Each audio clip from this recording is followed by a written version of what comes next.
ground units Yeah, that don't shoot up.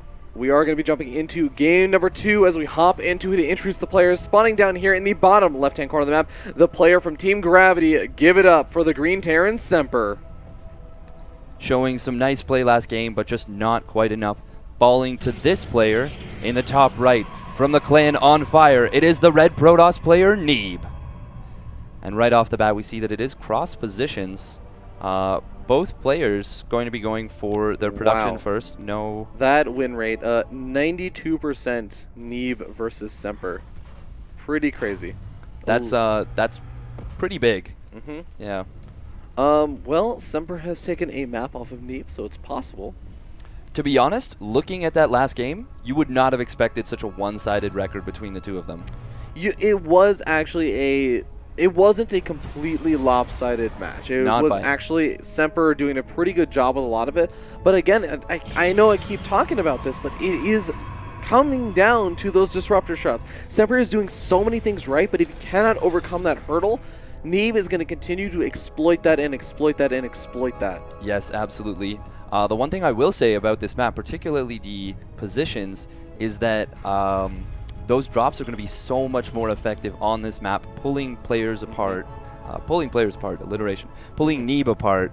There was a lot of times where Neeb just pulled his army back, and because of the Tempest range and because how close he was in the Blink Stalkers, he was never that far away from the bases, even when attacks were coming in at different sides. But once you get up to 4 or 5 bases, that's a lot of distance to cover.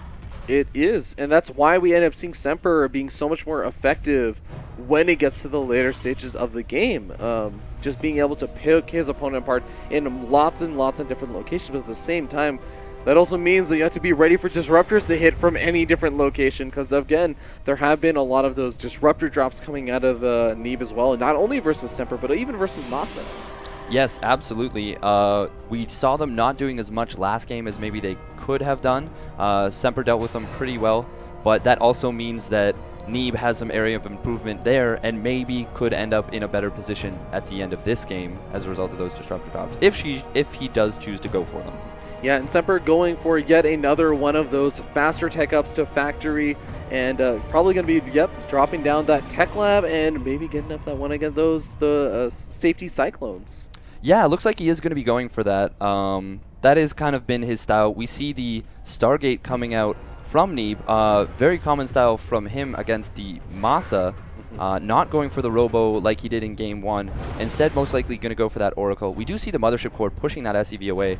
Kind of actually a big deal that he doesn't get in there and scout that Stargate. Yeah, it is going to be one of those sort of frustrating things. But again, if you get out the safety cyclone, you're kind of dealing with the potential for the Oracle anyways. So it is sort of nice that he's going for that sort of style anyways. Adept's going to move in with the Shades, see what it can see, but of course it is worth noting that this is one of those maps where it's kind of hard to get that Shade in super duper far into the base, but of course seeing the tech lab on the factory, he's going to know what's coming.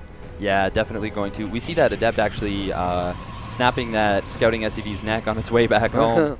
I wonder if we'll see maybe a Phoenix follow-up after this first Oracle, seeing that it is cross positions. Might want to maybe try and get the advantage against those drops early. I see what you're saying. I would not hate that at all, especially against, that sort of playstyle from Semper. And we are exactly going to be seeing that. Phoenix going to be coming out. I would still love to see that kind of eventual tech up into some of the Robo units, but here we go. Marines charging on forward very, very aggressively. Although the Oracle comes back home and actually target fires down a lot of these Marines. And sort of, I'm actually very surprised because I feel like with the defensive photon overcharge, he could have defended against that without needing to bring the Oracle back or using up the energy, because now the energy can't really be used by being aggressive. Do you think that might have been a response to knowing that the tech lab was on the factory and there's likely a cyclone out? Possibly the case. We are going to see that lock on. Does slow down that third command center though. Doing quite a bit of damage to that Oracle. I think it might have had something to do with the fact that he figured the Oracle was still just so close. May as well save that pylon energy. And he ended up actually saving an Adept as a result too, so I think it was probably an okay decision. It's one of those things, it's just a snap call. You say, the unit's close, grab it, send it back, okay. And actually no missile turret in the natural, but Neeb just running right through. But that's what I mean. He actually doesn't have enough energy to do a whole lot over here with this Oracle because he already used up so much of the energy. He can ends up losing the Oracle, also trying to kill off a SCV, building a supply depot. Doesn't even quite get that SCV either. We do see Blink and +1 armor on the way for Neeb. Where are those drops? Those drops were moving around very sneakily. No, actually, ended up pulling them back, I guess. Maybe seeing the Stargate, thinking that Neeb was going to follow up with that Phoenix. And electing to go the safe route. Did he only get the one Phoenix? Yeah, this is something we ended up seeing him do earlier on also. I think we even saw this on the Runes of Saros game versus Masa, where they got the one Phoenix. Of course, that was the game that we ended up seeing ghosts and everything else crazy going on. But it's that one safety Phoenix that just puts a bit of a timer on the drop. Sometimes it can scare them off or at least give you a little bit advanced notice on them. And of course, it is also very, very important for Liberator harassment because you can chase down those Liberators and make sure that they cannot just straight up cause all kinds of mayhem in your mineral line. Yeah, we do see a lot of gateways finishing up for Neeb. He did this in a previous game versus Masa and didn't end up attacking. He was on he is now on a higher worker count than he was in that previous game, ending up getting the 5th and 6th gases at his third base, as well as a secondary forge. But he still could put on some pretty heavy pressure. Getting out that Warp Prism, Blink, and +1 armor finishing up, might decide to try and get aggressive. Is warping in 6 Blink Stalkers. Yeah, that's definitely nothing to shake a stick at. Yeah, you know, the thing about these Blink Stalker players is that a lot of Protoss players these days do just like going for Blink Stalkers, not even necessarily as a super offensive measure, but just a defensive measure, because especially when you think about who he's playing against, and the other Terran at this tournament in Masa, both of them love going for this kind of drop harassment and no fear, you know, just dropping straight into the mineral line. Having Blink Stalkers defensively is going to be so important against those kinds of players. Yeah, it looks like you're right. He is just going to play defensively with that, getting out that +1 attack, +2 melee, or sorry, +2 armor, as well as Resonating Glaives and the Templar Archives. So he's going to be going for more of a gateway style. I'm surprised he's not adding on Immortals just yet. Oh wow, big blink forward though. Yeah, gonna pick off one of the medevacs in almost a second and chase work. down these Marines. Yeah, getting so much damage done, and yeah, Semper is not turning around to fight at all. He loses so many Marines and also losing that medevac, as you were saying. This is also going to open an opportunity of attack for this warp prison. So many adepts being warped in, and this is actually going to get very, very aggressive now. I think that Neeb's smelling blood in the water. Yeah, and that's the versatility of this Blink Stalker opening, is you can pounce on an aggressive army from the Terran player, and we see he's going to potentially be pushing in. Will he let those shades finish? No, does cancel them last second. Yeah, seeing so many Widow Mines and 2 tanks, probably a good call, especially with such a strong transition behind this. Resonating Glaives finishing up, +1 weapons, and +2 armor nearly done. You do have to be a little bit careful with Widow Mines, though. Although the Adepts are going to finish, they are going to try and target fire down these Siege Tanks. Siege Tanks get picked up, though. Semper on top of it. The Stalkers going to be wailed away on by the Siege Tanks, or I should say the Adepts are first, but the Stalkers doing a good job blinking back, even killing off a couple of workers that get pulled. Yeah, really nice pickups from Semper there, saving those tanks. If he doesn't do that, I think that's actually game over right there. Oh, did the Observer get... Yeah, the Observer got sniped off during the midst of all that, and that's why those Widow Mines are still there and why Semper is able to push Neeb back, I think. Not just push Neeb back, but actually take a 12 army supply lead. That's really nice. But we do see Neeb not at all in behind this, getting Storm and +2/+3, as well as starting up Immortal production and a 4th base. Neeb, there's always a transition, it seems. Yeah, but here we go. Stalker's still trying to do a little bit of harassment. Again, it's just harassment. It's not a big attack that he's planning, because he retreats the rest of his army home. The Stalkers are the mobile ones that can engage and disengage very, very quickly. But as you were saying, 4th expansion coming up. And Neeb really going to be looking toward that late game and already set up nicely for it, because he does have a +2 weapons upgrade. Yeah, we do see a drop in the natural actually coming in. That missile turret warding away the Warp Prism. Oh, and these Liberators actually going to try and chase it down. No, they don't. They don't realize how close it is. That Warp Prism getting sent home anyways. But still, pushing that Adept away, it's gotta feel nice. That's a bit of a mental thing. When your opponent's dropping you so aggressively, and you say, "Okay, I'm gonna drop them," and then they just push it away with so much ease, you kind of go, "Ugh, maybe it's not even worth it. Just no more. I'll forget it. I'll just play the way I've been playing and go from there." And Psystorm is finishing up for Neeb.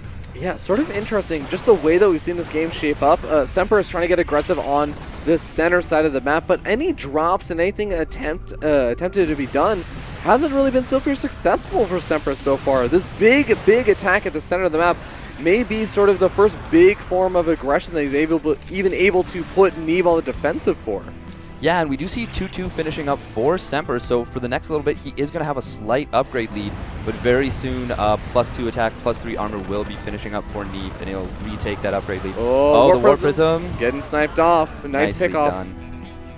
But yeah, the Liberator is now moving along this top left-hand side. I don't know if they're looking for the Warp Prism or if they are just gearing up to do some nice harassment. Of course, Laralac Crest, there's not quite as much room as a lot of other maps to do the kind of Liberator setup to easily get in range of that mineral line, but also to be safe against Stalkers. But when you have 3 Liberators, that's actually maybe enough.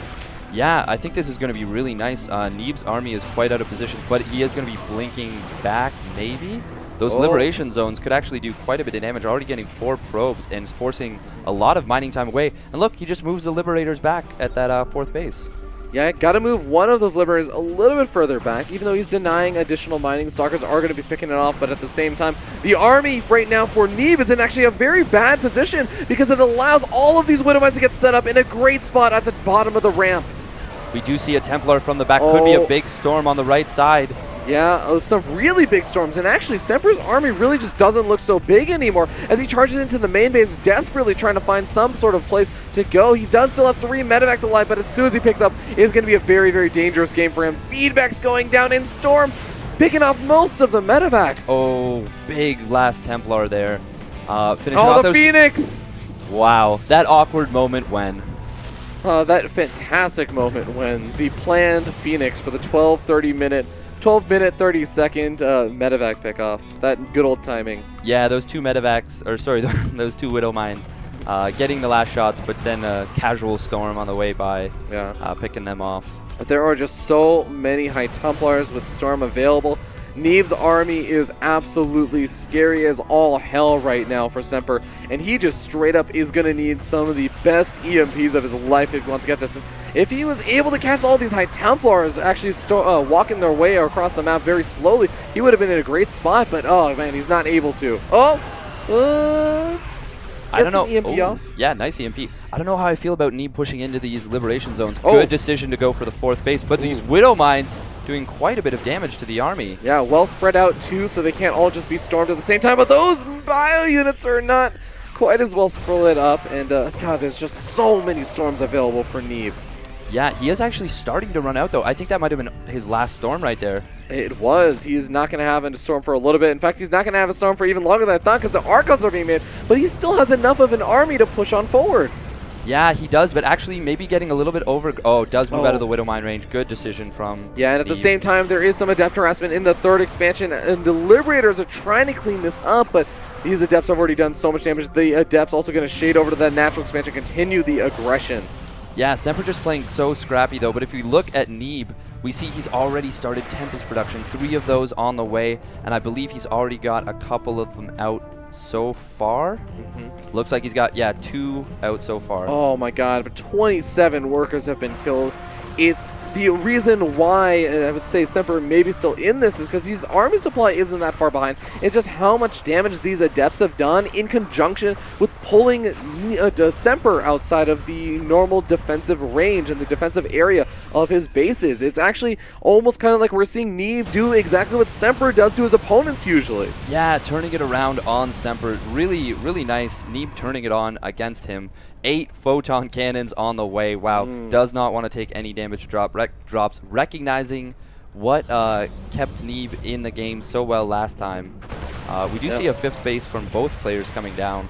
A couple of Liberators setting themselves up, and Semper is looking to try and get aggressive again, but it's always this big army push out. This is not what I would call Semper's style. Yeah, and we are seeing one of the very few Dark Shrines we've seen in this whole tournament. Not a lot. Not since Huck got knocked out. Yeah. I really like that decision on such a wide open map. Going to allow for a lot of harassment potential, but we do see a big army potentially, army clash potentially setting up in the middle of the map. Those liberation zones going down. Oh, might be a very difficult engagement as these ghosts are getting picked off. That's the other nice thing about Tempest. It's not just for the Liberators, but even picking off those ghosts, picking off some of the medevacs, and now we end up seeing Semper saying, oh god, to hell with it, I gotta engage in this, but the Storm's gonna ward him off. Yeah, this is just so tough to deal with when your opponent has that revelation on your Liberators. The Tempest can just range it from so far out of where you are. And the Storms, they just keep you zoned out. If you try and rush in with your Marines, they're going to get absolutely rained on to death. Absolutely. Well, we do have Dark Shrine finishing up. Fleet Beacon is still there and alive, still making those Tempests. And Neeb is down in army supply. Yeah, how did that even happen? That's so weird. It's the fact that he still has 69 workers. Yes. And Semper has just kind of been losing all of these SCVs, but he hasn't been losing that much army supplies, surprisingly enough. So he's actually just building up a larger army, as both of the players are about maxed out, but Semper just straight up has more supply for the army because of what Neeb has been doing to him. Absolutely. We do see Semper getting really aggressive on the left side of the map with 3 Liberators and 5 medevacs worth of army. Meanwhile, on the right side, also pushing out with another army as Neeb pushes into Semper's original 3rd base. I actually really like the way that Semper is doing this. But is there actually going to be enough at home to defend? No, Neeb retreats all out to defend these bases, but is he even going to be anywhere remotely close to being in time? The Nexus is definitely going to go down. There's also another attack on this right-hand side, going after this expansion, taking out all these photon cannons, even going to be able to take out some of those stalkers, as we end up seeing the rest of the army getting picked up in the medevacs and retreating on out. Yeah, we do see the medevacs going up to now the 6th base of Neeb, potentially going to be able to deny that as it finishes. If he kills this one off as well, the medevacs may all go down, and the Marines and Marauders may all... Oh no! Semper, you gotta finish off that Nexus! Oh, he goes after the High Templar, which I guess is also a good trade. But I mean, keeping that Nexus alive just gives Neeb yet another expansion. Yeah, if we look at the army supply now, Semper is 50 down, and that was actually as much damage as he did. He took a lot more. Even the rally going down, Semper starting to show a bit of a chink in his armor. These Siege Tanks have got a lot of splash damage to work through if they want to make this work. There are some good EMPs on the Immortals, going to force this back a little bit. Storm also whiffs, so you know, not everything is going too terribly for Semper. And again, he has a much better economy right now than Neeb. If he can continue to get at least even decent, halfway decent trades against Neeb, he can continue to macro up and he will eventually be able to overtake him. Yeah, that is true, but it's so tough to get these good trades when you have those revelations constantly revealing your army. The Tempests are just always doing chip damage to you. Even a couple ghosts going down. Oh, that's rough for Semper. Yeah, it looks like a couple of workers going down, and it looks like it's because of Liberator harassment, harassing that new expansion, getting 10 worker kills already during the midst of all this. But we do have the big engagement coming in. Semper is trying to move in to defend this orbital command, but it is definitely going to go down. There's no way he can make it past that ramp. Yeah, is trying to repair that up, but as you say, I think it is probably going to go down. Neeb just needs to blink on top of it and target it down, but he actually is there's no rush. Yeah, trying to continue poking away at the army. Figures that's a more valuable... Big storm drop in the bottom right-hand corner as well with a Warp Prism, but we do end up seeing... 21 workers going down. Oh, 21 workers going down because of that Warp Prism storm drop. And I think that Neeb is starting to seize a little bit too much control of this game, sitting up 80 supply, and it's now not just in workers, it's in army supply too, expanding that lead a little bit further with that storm. GG gets called. Neeb going up 2-0. Wow, a really great series so far. Neeb maybe looking a little shaky against Masa, calming himself down and really, really putting on the hurt against Semper. I would definitely agree with that. And Semper is struggling, especially in that last game. I feel like we saw a different side of Semper than we've seen in any of the previous games where he isn't going for that crazy counterattack harassment. He's having it done to him, and he suddenly is struggling. And that's one of the things that people oftentimes forget is you talk about APM, you talk about multitasking, but it's so much easier to multitask if you're the one putting on the aggression, because you're the one deciding, I have APM cycles to spare right now, so that's when I'm going to attack. And it's oftentimes not at a time where your opponent has APM cycles to spare. But when it's happening to you, it's a totally different story. Yeah, when you can really seize the initiative and you decide where the fights are happening and when they're happening, it's just a really big advantage. And Neeb kind of, as you say, turning it around on Semper a little bit. And Semper not crumbling, but definitely not looking as sharp as he did in his previous series versus Scarlet. Absolutely.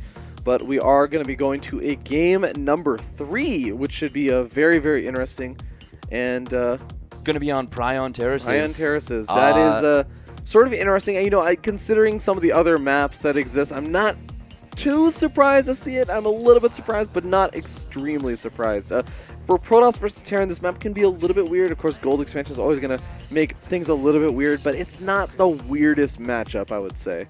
Yeah, especially in that best of 5, you're maybe not going to be able to veto out some of those maps that are on the fringe. Yeah. We saw Orena did not make it in, so No, as a it did result, not. you get Prion Terraces. Yeah, That's your choice. Semper knows about the proxy Tempest, or not even proxy Tempest, just Tempest. Your main base, the Tempest, are the proxy. Yeah, you would proxy it, but it's closer to build it in your main. Yeah.